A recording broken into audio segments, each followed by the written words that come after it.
Selamat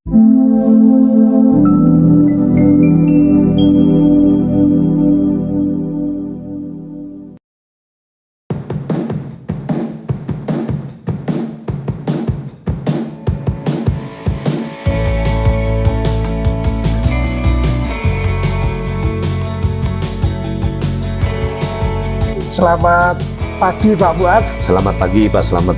Sebelumnya saya mohon maaf sudah mengganggu waktunya dan terima kasih telah mengizinkan saya untuk mewawancarai Pak Fuad terkait dengan tugas saya sebagai CGP Angkatan 11 Kabupaten Banjarnegara, yaitu mewawancarai kepala sekolah terkait dengan tugas pengambilan keputusan berbasis nilai-nilai kebajikan sebagai pemimpin pada modul 3.1, yaitu 4 paradigma dilema etika, 3 prinsip pengambilan keputusan, dan 9 langkah pengujian keputusan. Perkenalkan, saya Slamet Riyadi dari SD Negeri 2 Gembol, Kecamatan Pejawaran, Kabupaten Banjarnegara, dan di depan saya adalah Pak Fuad Zain dari SD Negeri 2 Gembol. Baik, dalam wawancara kali ini saya akan mengajukan beberapa pertanyaan. Selama ini Pak Fuad, bagaimana Pak Fuad dalam mengidentifikasi kasus-kasus yang merupakan dilema etika atau bujukan moral, Pak? Ya, menurut saya begini, kasus dilema etika biasanya cenderung muncul karena adanya kepentingan yang tidak sama di antara unsur-unsur yang ada di sekolah, yang kemudian menjadi isu dan bahan diskusi serta pembicaraan di antara unsur sekolah. Kemudian hal tersebut juga menjadi bahan dan referensi untuk dibicarakan di tingkat sekolah atau disampaikan kepada kepala sekolah. Saya dalam menyikapi hal tersebut akan melakukan klarifikasi dan konfirmasi terhadap pihak-pihak yang teridentifikasi untuk dimintai keterangan dan pendapat terhadap apa yang menjadi permasalahan, dengan asumsi bahwa permasalahan pasti akan bisa diselesaikan hanya dengan komunikasi dan koordinasi. Kemudian akan diputuskan dengan mempertimbangkan dan meminimalisir potensi negatif keputusan dan memaksimalkan potensi positif dari keputusan tersebut. Oh, baik Pak. Kemudian selama ini Pak, bagaimana Pak Fuad menjalankan pengambilan keputusan di sekolah Pak Fuad, terutama untuk kasus-kasus di mana ada 2 kepentingan yang sama, artinya sama-sama benar atau sama-sama mengandung nilai kebajikan, Pak? Ya, begini Pak Slamet. Pengambilan keputusan terkait dengan hal tersebut, ini saya lakukan dengan pendekatan komunikasi dan koordinasi. Karena bagaimanapun pemimpin itu hanya menentukan dan mengambil keputusan, akan tetapi referensi dan indikator serta pertimbangan-pertimbangan dalam pengambilan keputusan ada pada unsur di dalam organisasi, yaitu stakeholder internal jika berkenan dengan hal-hal internal, yang berkaitan dengan hal-hal internal. Baik Pak, untuk langkah-langkah atau prosedur seperti apa yang biasa Pak Fuad lakukan selama ini, Pak? Prosedur yang saya lakukan adalah menentukan kasus tersebut berkesesuaian dengan job atau unit kerja apa. Kemudian melakukan koordinasi dan menjalin komunikasi dengan unsur-unsur yang terkait dalam unit kerja tersebut.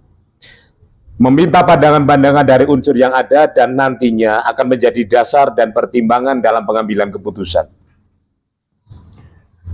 Baik, untuk hal-hal apa saja yang selama ini Pak Fuad anggap efektif dalam pengambilan keputusan pada kasus-kasus dilema etika, Pak?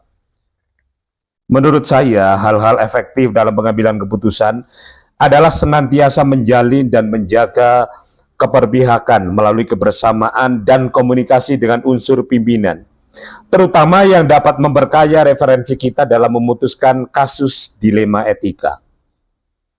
Kemudian Pak, untuk hal-hal apa saja yang selama ini merupakan tantangan dalam pengambilan keputusan pada kasus-kasus dilema etika, Pak?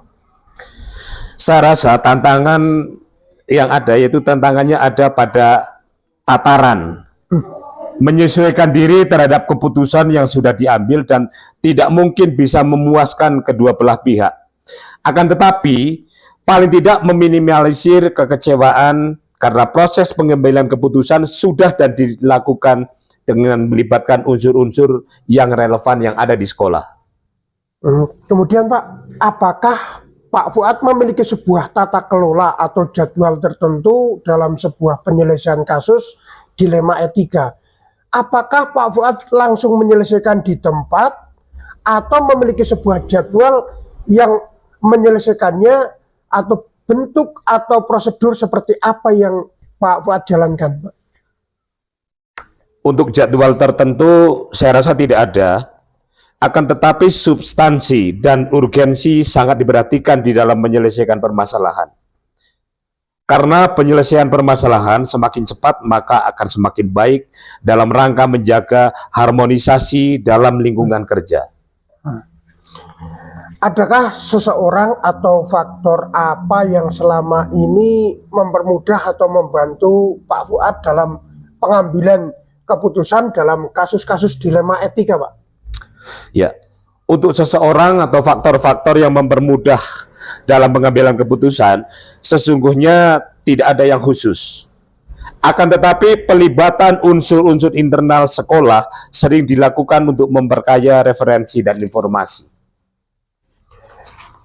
Ya Pak, dari semua hal yang telah disampaikan oleh Pak Fuad, pembelajaran apa yang dapat Pak Fuad petik dari pengalaman Pak Fuad mengambil keputusan dilema etika, Pak? Ya, pembelajaran yang dapat saya petik dari pembelajaran tentang dilema etika, mengambil keputusan dilema etika, yang pertama adalah memahami konteks permasalahan. Kemudian yang kedua, koordinasi dan komunikasi sangat penting. Karena selain untuk menjaga harmonisasi lingkungan kerja, juga untuk memperbanyak referensi. Oh, baik Pak. Berarti memahami konteks permasalahan dan koordinasi dan komunikasi Pak ya? Ya, betul. Baik Pak Fuad, terima kasih atas waktunya. Oke, siap. Telah mengizinkan saya untuk melakukan wawancara dengan Pak Fuad. Terima kasih. Sekali lagi mohon maaf mengganggu waktunya Pak Fuad. Terima kasih Pak. Ya, sama-sama. Semoga sukses. Amin, amin Pak. Terima kasih. Ya.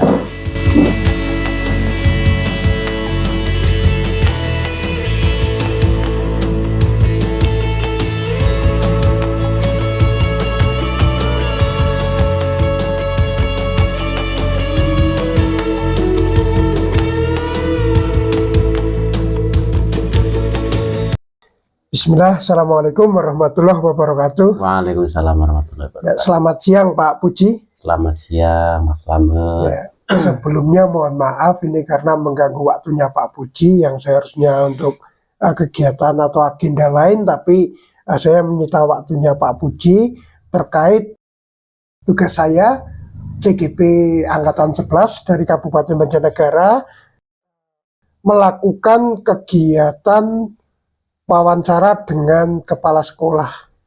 Boleh ya Pak Puji ya? Boleh, silahkan. Ya, di sini tugas saya adalah melakukan wawancara kepada kepala sekolah terkait dengan tugas pengambilan keputusan berbasis nilai-nilai kebajikan sebagai pemimpin untuk modul 3.1, yaitu 4 paradigma dilema etika, 3 prinsip pengambilan keputusan, dan 9 langkah pengujian keputusan.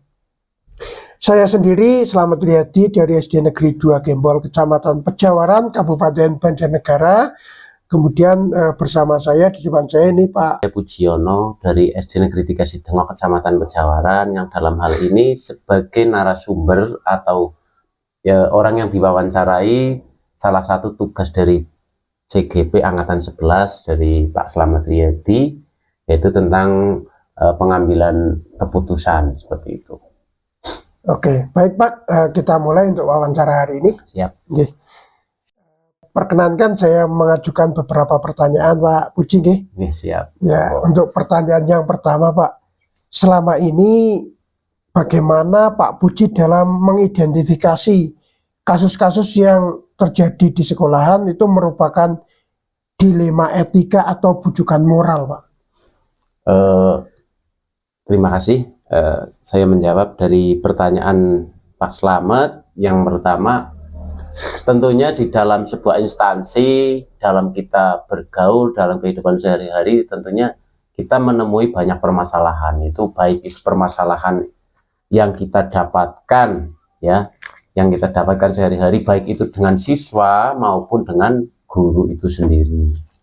Nah, pokok permasalahan yang terjadi di sekolahan itu menurut saya itu ada dua jenis. Yang pertama itu ada dilema etika, yang kedua adalah bujukan moral. Nah, dari dilema etika dan bujukan moral itu sendiri memiliki karakteristik atau memiliki ciri-ciri yang berbeda tentunya.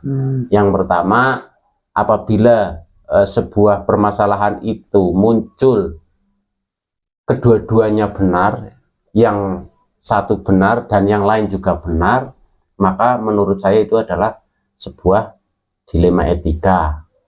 Nah, sementara permasalahan yang kedua muncul biasanya yang satu benar dan yang satu salah, maka untuk mengambil keputusan itu harus menggunakan bujukan moral. Seperti itu kurang lebih, Pak Slamet. Oh iya, baik Pak. Kemudian Pak, selama ini bagaimana Pak Puji menjalankan pengambilan keputusan di sekolah Pak Puji, terutama untuk kasus-kasus di mana ada dua kepentingan yang sama-sama benar atau sama-sama mengandung nilai kebajikan, Pak? Untuk beberapa kasus yang berkaitan dengan dilema etika atau kasus yang sama-sama benar, itu tentunya harus diidentifikasi dulu ya. Mana yang istilahnya itu mengambil keuntungan atau diuntungkan, misalnya pihak yang terlibat, kemudian aturan-aturan yang dibuat sesuai dengan apakah orang itu melaksanakan dengan melanggar aturan atau tidak. Nah, itu menjadi bahan pertimbangan bagi saya dalam mengambil setiap keputusan atau mengidentifikasi keputusan. Kemudian apabila sebuah permasalahan itu muncul, namun salah satunya memang benar-benar merugikan atau melanggar aturan, ya jelas itu tidak dibenarkan untuk yang pengambilan keputusan dengan mengambil salah satu unsur di mana permasalahan itu memang melanggar aturan terlalu jauh seperti itu. Maka mau tidak mau ya saya harus mengidentifikasi semacam itu, apakah itu termasuk bujukan moral ataupun termasuk dilema etika seperti itu. Oh iya. Baik Pak, langkah-langkah atau prosedur seperti apa yang biasa Pak Puji lakukan selama ini dalam pengambilan keputusan tersebut, Pak? Untuk pengambilan keputusan biasanya itu tentunya hati nurani sebagai seorang pimpinan itu di dalam sebuah instansi, ya kita apa ya, ada istilahnya itu muncul suara hati yang nalar ya, dalam sejalan dalam memilih kebenaran. Paling yang diidentifikasi itu yang dicari yang paling sedikit apa madorotnya dan paling besar manfaatnya lah, intinya seperti itu.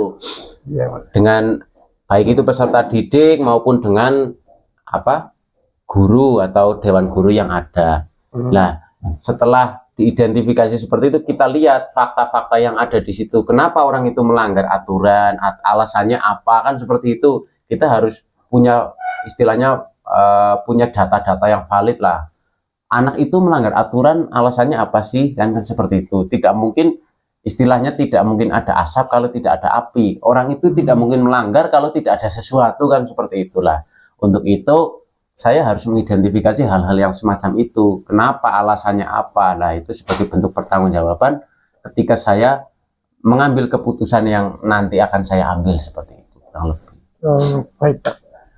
Hal-hal apa saja yang selama ini Pak Puji lakukan atau Pak Puji anggap efektif dalam pengambilan keputusan pada kasus dilema etika, Pak? Dalam kasus pengambilan keputusan, menurut saya itu yang dilema etika ya, yang efektif perlu dilakukan adalah dengan menyederhanakannya, menyederhanakan permasalahan, bukan menghilangkan permasalahan, bukan, tapi menyederhanakan pokok permasalahan dan membangun kebijaksanaan, intinya seperti itu. Kemudian hal-hal apa saja yang selama ini merupakan tantangan dalam pengambilan keputusan pada kasus-kasus dilema etika, Pak? Tentunya setiap permasalahan setelah kita putuskan tentunya ada plus dan minusnya lah, Pak Slamet ya, kurang lebih seperti itu. Tidak semua hal yang kita putuskan itu istilahnya itu memuaskan semua pihak lah, seperti itu. Tentunya ada pihak-pihak tertentu yang merasa dikecewakan, bukan dirugikan dalam hal ini, karena kita mengambil Kurang keputusan puas, itu ya tetap ada yang merasa kurang puas seperti itu. Jadi tantangan yang semacam itulah yang harus saya hadapi, misalnya dengan memberi penjelasan kepada orang yang merasa tidak puas, oh, alasannya apa sih kok saya memutuskan seperti ini, seperti itu, kira kurang lebihnya seperti itu. Jadi apapun yang diputuskan tentunya tidak mungkin semua pihak itu dapat terwakilkan atau terpuaskan seperti itu. Oh ya. Kemudian apakah Pak Puji memiliki sebuah tata kelola atau jadwal tertentu dalam sebuah penyelesaian kasus? Apakah Pak Puji langsung menyelesaikan di tempat atau memiliki sebuah jadwal untuk menyelesaikan permasalahan tersebut, atau bentuk prosedur seperti apa yang Pak Puji jalankan ini terkait dengan kasus dilema etika, Pak? Untuk jadwal tentunya tidak ada. Tidak mungkin kan setiap waktu yang sudah kita jadwalkan itu pasti ada kasus, kan tidak mungkin. Karena penyelesaian kasus itu bersifat insidensil ya. Artinya di mana ada permasalahan, nah itu kita berusaha diselesaikan sebaik-baiknya dan secepat mungkin ya, seperti itu. Jangan sampai istilahnya kalau orang kebakaran itu sampai membesar lah. Jangan, sebisa mungkin ya kalau kebakaran baru muncul api sudah diredam kan, seperti itu. Jangan sampai muncul ke permukaan ya, seperti itu. Jadi sekiranya permasalahan itu dapat saya selesaikan secepatnya dalam tempo waktu yang cepat ya, kenapa tidak, seperti itu. Jadi tidak menunggu jadwal, ini jadwalnya pembimbingan yang bermasalah nantilah saya selesaikan urusannya kalau sudah waktunya jadwalnya bimbingan atau jadwalnya observasi, itu tidak ya, menunggu kira-kira ada masalah kok bisa diselesaikan ya, saya selesaikan secepat mungkin, seperti itu. Baik, Pak. Adakah seseorang, Pak, atau faktor apa saja yang selama ini mempermudah atau membantu Pak Puji dalam pengambilan keputusan dalam kasus-kasus dilema etika, Pak?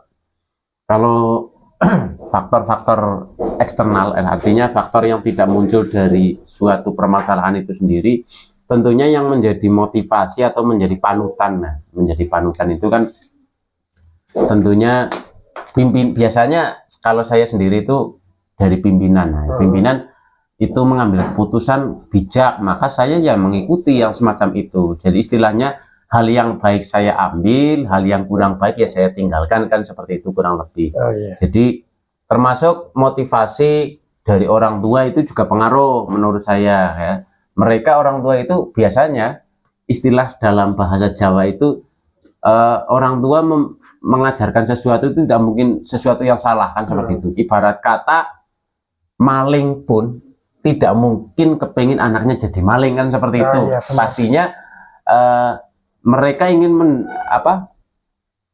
menjadi yang terbaik lah, mencari yang terbaik untuk anak-anaknya lah. Itu juga menjadi motivasi saya dari orang tua itu dalam mengambil kebijakan itu selalu bukan menguntungkan, tidak, tapi selalu mencari jalan yang sesuai dengan aturan, seperti itu. Jadi mau tidak mau ya kita dalam mengambil keputusan pun harusnya seperti itu. Kemudian ini pertanyaan terakhir nih Pak Puji, dari semua hal yang telah disampaikan, pembelajaran apa yang dapat Pak Puji petik dari pengalaman Pak Puji ketika mengambil keputusan dilema etika, Pak? Dalam mengambil sebuah keputusan tentunya kita harus mengidentifikasi ya tadi jenis kasusnya, lalu melakukan pengujian, kemudian ada mencari lawan benar dan salahnya seperti apa. Kemudian dalam menemukan paradigma itu apa yang kita pilih sehingga keputusan bisa diambil sesuai dengan prinsip lah, intinya seperti itu. Jadi apapun hasilnya nanti setelah saya putuskan, harapannya itu kan sesuatu keputusan yang terbaik kan, seperti itu Pak Slamet. Kalaupun ada yang dirugikan, dengan yang diuntungkan itu lebih banyak yang diuntungkan, itu sesuai aturan. Nah, artinya diuntungkan pun tidak asal diuntungkan, harus sesuai dengan aturan yang ada, seperti itu.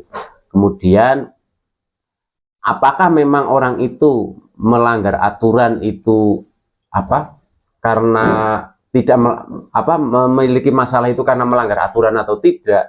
Terlepas dari itu, kita juga harus mempertimbangkan apakah ketika kita mengambil keputusan itu, orang yang terkena atau terimbas itu lebih banyak atau lebih sedikit. Jadi meminimalisir kesalahan, nah ininya seperti itu.